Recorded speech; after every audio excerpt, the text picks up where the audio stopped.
Le réseau maintenant. Alors le réseau, il a été pensé depuis le début. Rappelons-nous Edison, 1880, New York. Il a été pensé depuis le début comme ce que j'ai rappelé là, outil de mutualisation. Intégrateur d'énergie renouvelable, c'est un peu plus récent, mais fondamentalement, l'idée reste de mutualiser. Alors le réseau qui nous vient du siècle dernier, pratiquement dans tous les pays où il y en a, c'est des grandes centrales qui ont été au fil des décennies de plus en plus grandes, de plus en plus loin des villes, et ensuite un réseau de transport, et puis ensuite un réseau de distribution qui distribue, et puis la dernière couche, c'est le client utilisateur dans la maison, dans l'immeuble, etc. Alors ce modèle à couche, qui est extrêmement simple, est d'ailleurs la base de toute la réglementation actuelle, mais il va être de plus en plus dépassé, puisque d'abord, élément fondamental, on commence à voir de plus en plus de production locale, des panneaux photovoltaïques sur les maisons. Nos collègues du réseau de distribution reçoivent maintenant chaque mois en France environ 3000 demandes de raccordement. Donc même si la puissance globale, et encore plus l'énergie globale fournie est faible par rapport à celle des moyens centralisés, c'est en train de croître. On aura aussi petit à petit du stockage qui va arriver, les véhicules hybrides ici, et donc petit à petit la maison va être active en quelque sorte. Certains parlent de maison passive dans un autre sens, mais on va avoir une maison qui aura à la fois une capacité de stockage, ce qu'elle a déjà un peu par le chauffe-eau électrique, par le cumulus électrique, mais une capacité de stockage augmentée et surtout une capacité de production. L'analogie, si vous voulez, qu'on peut faire, c'est un peu celle qu'on peut faire sur le système informatique.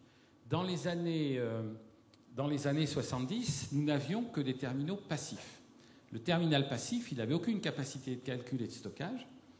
Il pouvait fonctionner que via le réseau et grâce au centre de calcul.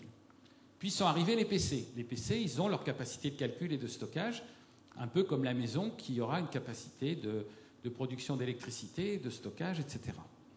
Alors certains bons esprits s'imaginent que la bonne solution après, c'est d'isoler la maison. On sera surtout indépendant du grand EDF, aussi en Allemagne, on dira de E.ON. Et c'est complètement absurde. C'est comme si vous imaginez un PC coupé d'Internet, coupé des grandes bases de données, etc., etc.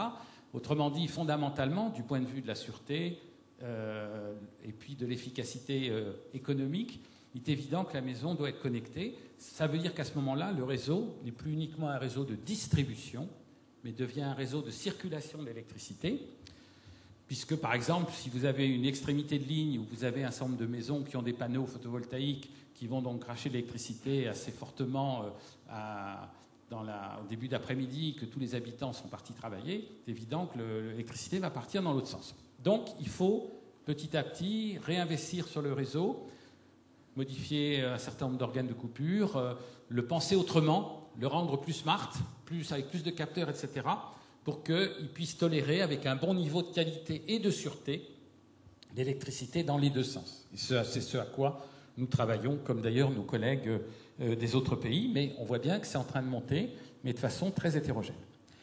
Et puis va arriver d'autres développements, on voyait bien les fermes éoliennes qui ont des puissances intermédiaires, des capacités de stockage éventuellement intermédiaires, etc., etc. Mais je pourrais y revenir éventuellement tout à l'heure. Globalement, le système est en pleine mutation et nous n'en sommes qu'au début.